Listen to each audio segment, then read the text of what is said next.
ഒറ്റപ്പാലം പാലപ്പുറത്ത് ഇരുവിഭാഗങ്ങൾ ചേർന്നുണ്ടായ കത്തിക്കുത്തിൽ 7 പേരെ police arrest ചെയ്തു. പാലപ്പുറം സ്വദേശികളായ ബിജിൻ, സിജിൻ, ലിജിൻ, സന്ദീപ് ദാസ്, വിനീത്, ബിനിൽ, അനീഷ് എന്നിവരെയാണ് അറസ്റ്റ് ചെയ്തത്. പ്രതികളെ കോടതിയിൽ ഹാജരാക്കി.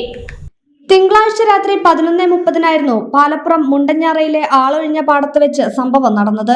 പാലപ്പുറം സ്വദേശികളായ 5 പേർ പാടവരമ്പത്ത് ഇരിക്കുന്നതിനിടെ എതിർചേരിയിലുള്ളവർ മുഖത്തേക്ക് ടോർച്ചടിച്ചതുമായി ബന്ധപ്പെട്ടുണ്ടായ വാക്കുതർക്കം സംഘർഷത്തിലും കത്തിക്കുത്തിലും കലാശിക്കുകയായിരുന്നു.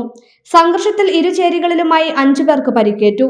ഇതിൽ പാലപ്പുറം സ്വദേശികളായ വിഷ്ണു, സിനുരാജ്, വിനീത് എന്നിവർക്കാണ് കുത്തേറ്റത്. എതിർചേരിയിലുണ്ടായിരുന്ന ദീപു അരയിലുണ്ടായിരുന്ന കത്തി ഉപയോഗിച്ച് വിഷ്ണുവിന്റെ ചെവിയിലും മുഖത്തും സിനുരാജിനെയും വിനീതിനെയും നെഞ്ചിലേക്കും കുത്തി പരിക്കേൽപ്പിച്ചതായാണ് എഫ്ഐആറിൽ പറയുന്നത്. എതിർചേരിയിലെ ദീപുവിന്റെയും രാഹുലിന്റെയും തലയ്ക്ക് ഇരുമ്പുവടി കൊണ്ട് അടിയേറ്റതായും എഫ്ഐആർ റിപ്പോർട്ടിൽ പറയുന്നുണ്ട്. 2 സംഘങ്ങളുടെയും പരാതിയിൽ പോലീസ് 10ഓളം പേരെ കസ്റ്റഡിയിലെടുത്തിരുന്നു. ചോദ്യം ചെയ്യലിനൊടുവിലാണ് 7 പേരെ അറസ്റ്റ് ചെയ്തത്. അറസ്റ്റ് ചെയ്ത പ്രതികളെ കോടതിയിൽ ഹാജരാക്കി.